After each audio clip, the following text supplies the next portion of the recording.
बिस्मिल्लाहिर्रहमानिर्रहीम, अस्सलाम वालेकुम।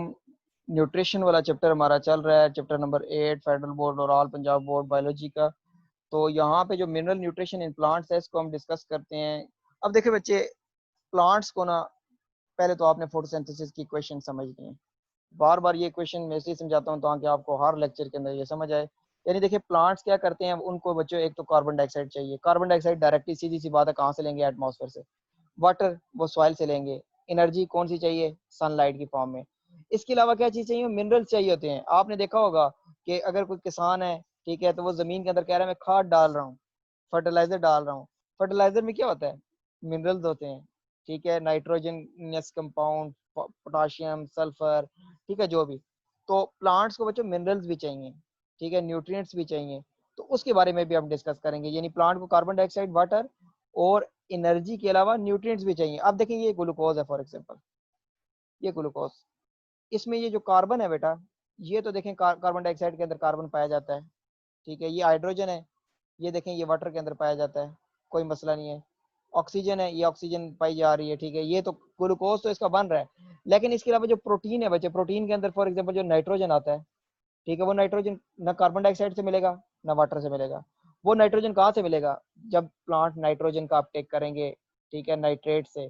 अगर फॉर एग्जांपल प्लांट के अंदर कोई पोटाशियम है, ठीक है, अब वो पोटाशियम ना वाटर से आता है ना कार्बन डाइऑक्साइड से आता है। वो कहाँ से आएगा, ये पोटाशियम के लिए उसको मिनरल चाहिए, ये न्यूट्रिएंट चाहिए, ठीक है, फर्टिलाइजर चाहिए, या जमीन के अंदर वो चीज अवेलेबल हो। ठीक है, तो अब ये मैं साथ साथ आपको ये क्लियर करता जाता हूँ मिनरल न्यूट्रिएंट्स की बात। देखिए बेटा, plant have a most efficient mechanism of autotrophic mode of nutrition.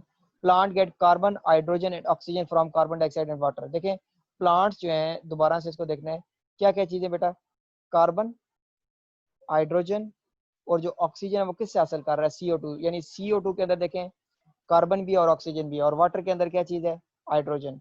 ठीक है, वाटर के अंदर और ऑक्सीजन भी है। यानी कार्बन, हाइड्रोजन और वाटर तो वो किससे हासिल कर रहा है, कार्बन डाइऑक्साइड से हासिल कर लेता है प्लांट। और दूसरे नंबर पे हम किसे किसे हासिल कर सकता है, वाटर से। In addition to these element plant also require a various elements, various sorry, in addition to these element plant also require a mineral element, जी mineral element for various activities and structure.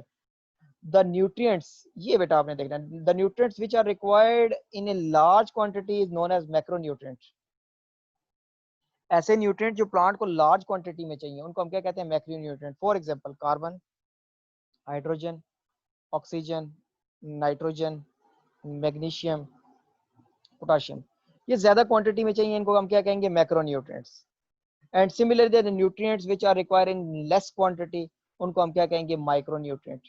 इसकी example क्या है, iron, molybdenum, boron, chlorine, zinc etcetera. ठीक है, तो आगे जो table है, आने वाले टेबल में हम पढ़ेंगे, ठीक है, मैक्रो न्यूट्रिएंट कौन कौन से हैं, इनके यूजेस क्या हैं, माइक्रो न्यूट्रिएंट कौन कौन से हैं, इनके यूजेस क्या हैं। देखिए बेटा, एक जमीन के अंदर बार बार जब फसल लगाई जाती है ना, बार बार जब फसल लगाई जाती है, एक बार लगाई जाए, दूसरी बार लगाई जाए, तीसरी बार लगाई जाए, जब बार बार रैपिड रिपीट की जाए तो वहां पे मिनरल न्यूट्रिएंट्स की कमी हो जाती है।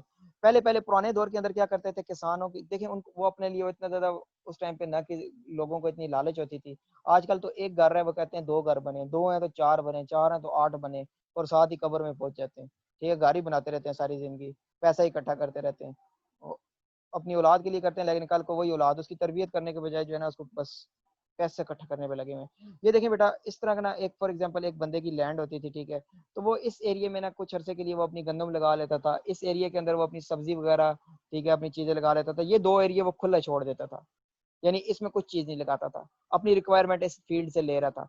फिर जब नेक्स्ट सीजन आता था ना, तो वो क्या करता था, ये फील्ड खाली छोड़ देता था, ये ऊपर वाली फील्ड, और नीचे वाली फील्ड में अपनी गंदम, चावल वगैरह जो भी चीजें हैं, ठीक है, मतलब चावल तो नहीं लगे, मतलब जो फसल वो लगती है उस जगह पे वही ये फील्ड में लगा लेता था, सब्जी वगैरह, और ऊपर वाली फील्ड को खाली छोड़ देता था, खेत को। यहाँ पे उसके जानवर वगैरह जो चीजें होती थी वो चरते रहते थे, वो घास वगैरह जो उगता था वो खाते रहते थे। ठीक है, एक तो इससे उसको ये, अब इसका फायदा क्या होता था, इसका फायदा ये होता था कि जब ना हम जमीन को खाली छोड़ते हैं ना, तो जमीन के अंदर न्यूट्रिएंट्स की एडिशन होना शुरू हो जाती है। और आजकल का दौर है, ठीक है, जमीन का अगर इतना सा टुकड़ा है ना, तो लोग कहते हैं इसके ऊपर भी एक मंजिल बनी हो, और दूसरी मंजिल पे भी, तीसरी मंजिल पे भी हम फसलें ही फसलें लगाएं। ठीक है। वो कहते हैं यार ये क्या मसला है, ये एक मंजिल क्यों है, ये जमीन का एक हिस्सा क्या है? क्योंकि ऐसा हो कि जिस तरह 3 4 5 स्टोरीज हम घर बना रहे हैं ना, पहले पहले तो एक कच्चे मकान होते थे, ठीक है, कोई छत के ऊपर जो है ना दूसरा घर तो बन ही नहीं सकता था। आजकल तो आपको पता है 8 स्टोरीज 10 स्टोरीज, ठीक है, बड़ी बड़ी बिल्डिंग्स बन रही हैं, ठीक है। ज्यादातर डबल स्टोरी तो आम हो चुका है, ठीक है, और ट्रिपल स्टोरी भी लोग बना रहे हैं। इसी तरह लोग अगर जो है ना आम तौर पर ये भी सोचना शुरू कर देते हैं कि काश कि ऐसा कोई सिस्टम आ जाए, एक जमीन है तो एक फसल नीचे और दूसरी उसके ऊपर, तीसरी उसके ऊपर लेकिन इस तरह पॉसिबल नहीं है। लेकिन आजकल जो टेक्निक आ गई है हाइड्रोपोनिक टेक्निक, उसमें ये पॉसिबल है, ठीक है। वो बात की बातें हैं कि हम हाइड्रोपोनिक टेक्निक क्या चीज है, जिसमें वाटर के थ्रू, ठीक है, चाइनीज हैं जापानीज हैं वो ये टेक्निक इस्तेमाल कर रहे हैं। आप समझे, मंजिल दर मंजिल वो फूड लगाया हुआ है, एक के ऊपर फूड लगा हुआ है, फिर ऊपर एक रैक बनाया हुआ है, उसके ऊपर दूसरा लगा हुआ है, तीसरा लगा हुआ है, ठीक है। तो ये चीजें होती हैं बेटा। तो इसका बताने का मकसद क्या है कि जब जमीन आप खाली छोड़ेंगे ना, ये एरिया इस्तेमाल किया बाकी सारा खाली है, अगली दफा आप ये एरिया इस्तेमाल करेंगे बाकी सारा खाली, उससे अगली दफा ये एरिया इस्तेमाल करें बाकी सारा खाली, तो मिनरल न्यूट्रिएंट्स की एडिशन होती जाती है। लेकिन हम क्या कर रहे हैं आजकल के दौर में, जमीन कम है, आबादी ज्यादा है, फसल ज्यादा चाहिए हमें, हम एक बार फसल लगाते हैं, दूसरी दफा फिर 3 4 दिन 5 दिन 10 दिन का गैप या महीने का गैप भी नहीं, बल्कि दूसरी फसल, फिर तीसरी फसल, चौथी फसल। तो उससे जो न्यूट्रिएंट्स है उसकी क्या हो जाती है, जमीन भरपूर किस्म की कमी हो जाती है, फिर उन न्यूट्रिएंट्स की एडिशन के लिए हमें आर्टिफिशियल फर्टिलाइजर ऐड करने पड़ते हैं, ठीक है। नीचे आगे जाते हैं, ठीक है। ये माइक्रो न्यूट्रिएंट मैक्रो न्यूट्रिएंट आपको बताया, अब इनके हम यूजेस भी जल्दी से पढ़ लेते हैं, ठीक है। और ये इसी लेक्चर के साथ हो जाएंगे इंशाल्लाह, बाकी जो है ना आगे हम बेटा डिस्कस करेंगे। ये इनको आप गौर से सुना करें और आपको इंशाल्लाह उम्मीद है सारी समझ आएगी। देखिए बेटा, मैक्रोन्यूट्रिएंट क्या था जो प्लांट को लार्ज क्वांटिटी में चाहिए, जिसमें फास्फोरस है, पोटाशियम है, सल्फर है, और ये यहाँ पे दूसरे नंबर पे हम कौन सा पढ़ेंगे, कैल्शियम, ठीक है। इनको ऊपर ले जाते हैं जी।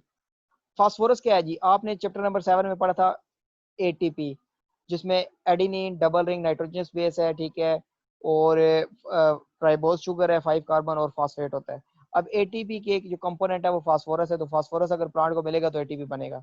न्यूक्लिक एसिड बचे डीएनए और आरएनए, डीएनए और आरएनए के अंदर भी फास्फोरस होता है। को enzyme, it is the loosely attach जो पार्ट है, कच्चा, मैंने आपको पढ़ाया था चैप्टर 6 में, पक्का जो बॉन्ड होता है वो प्रोस्थेटिक ग्रुप होता है। इनके लिए फास्फोरस चाहिए, इन कंपोनेंट के लिए, फॉर सीड जर्मिनेशन, सीड को बचे ग्रोथ के लिए, फोटोसिंथेसिस के लिए, प्रोटीन फॉर्मेशन के लिए फास्फोरस चाहिए। अगर फास्फोरस की कमी होगी तो ये चीजें नहीं होंगी। पोटाशियम जो है ना, regulate opening and closing of stomata, chapter number 9 में इंशाल्लाह हम इसको डिटेल में पढ़ेंगे। यानी ये ओपन और क्लोज करता है स्टोमेटा को, उसके अंदर ये हेल्प करता है, ठीक है, opening and closing of stomata के लिए। अच्छा, नेक्स्ट बेटा, आपने देखना है कि सल्फर जो है, सल्फर भी जो मैक्रोन्यूट्रिएंट्स में आता है, कंपोनेंट ऑफ प्रोटीन, प्रोटीन का पार्ट है, विटामिन का हिस्सा होता है, एंजाइम का हिस्सा होता है। एंजाइम आपको पता है दैट इज अ प्रोटीन, और ये कैटलिस्ट हैं, बायो कैटलिस्ट हैं, प्रोटीन के बने होते हैं। कैल्शियम बेटा, जिस तरह हमें दांतों के लिए चाहिए होता है, इस तरह प्लांट को किस लिए चाहिए, एक्टिवेट एंजाइम, एंजाइम को एक्टिवेट करता है। Structural component of cell wall, cell wall वाले जब 4 चैप्टर पढ़े थे तो उसमें हमने बात की थी कि जो कैल्शियम है ये कंपोनेंट होता है, सेल वॉल का हिस्सा होता है। Influence water movement in cell, यानी सेल के अंदर जो है ना ऑस्मो रेगुलेशन को हेल्प करता है, वाटर मूवमेंट में या ऑस्मोसिस में हेल्प करता है। माइक्रो न्यूट्रिएंट बेटा, रोल इन प्लांट लाइफ अगर हम देखेंगे, ये आयरन जो है ना ये नेसेसरी फॉर फोटोसिंथेसिस, फोटोसिंथेसिस के लिए बहुत ज्यादा इंपॉर्टेंट है। आयरन की कमी की वजह से फोटोसिंथेसिस में कमी आ सकती है या कम हो सकता है। एक्टिवेट मैनी एंजाइम, एंजाइम में ये एक्टिवेटर के तौर पर या फिर आप जिसे कह सकते हैं को फैक्टर के तौर पर काम करता है। मोलिबिडेनियम या मोलिबेडनियम, ठीक है, जो भी है, ये बेसिकली कंपोनेंट ऑफ एंजाइम है and reduce nitrite to ammonia, nitrates को किस में कन्वर्ट करता है, अमोनिया के अंदर। बोरॉन बचे इंपॉर्टेंट इन शुगर ट्रांसपोर्ट के लिए, सेल डिवीजन के अंदर, और सिंथेसिस ऑफ सर्टेन एंजाइम। जो चीज समझने वाली होगी वो आपको समझाऊंगा, बाकी इसको आपने रट्टा भी लगाना है। कॉपर जो है सेवरल एंजाइम का हिस्सा है, ठीक है, यानी ये को फैक्टर के तौर पर काम करता है। मैंगनीज जो है ना, involve in enzyme activity for photosynthesis, respiration and nitrogen metabolism में ये काम कर रहा है। इसके अलावा जो जिंक है बेटा, जिंक फिर अगर लार्ज नंबर ऑफ एंजाइम के लिए रिक्वायर होता है, उनकी वर्किंग के लिए रिक्वायर होता है, को फैक्टर समझने काम कर रहा है, non protein part is also known as cofactor. Chlorine जो है ना ऑस्मोसिस के अंदर हेल्प कर रहा है, वाटर जो बैलेंस के लिए हेल्प कर रहा है, ठीक है। और निकल जो है बेटा ये नाइट्रोजन मेटाबॉलिज्म, यानी नाइट्रोजन को नाइट्रेट में कन्वर्ट करने के लिए, ठीक है। इससे आगे इंशाल्लाह जो नेक्स्ट है role of nitrogen and magnesium, वो हम नेक्स्ट लेक्चर के अंदर पढ़ेंगे।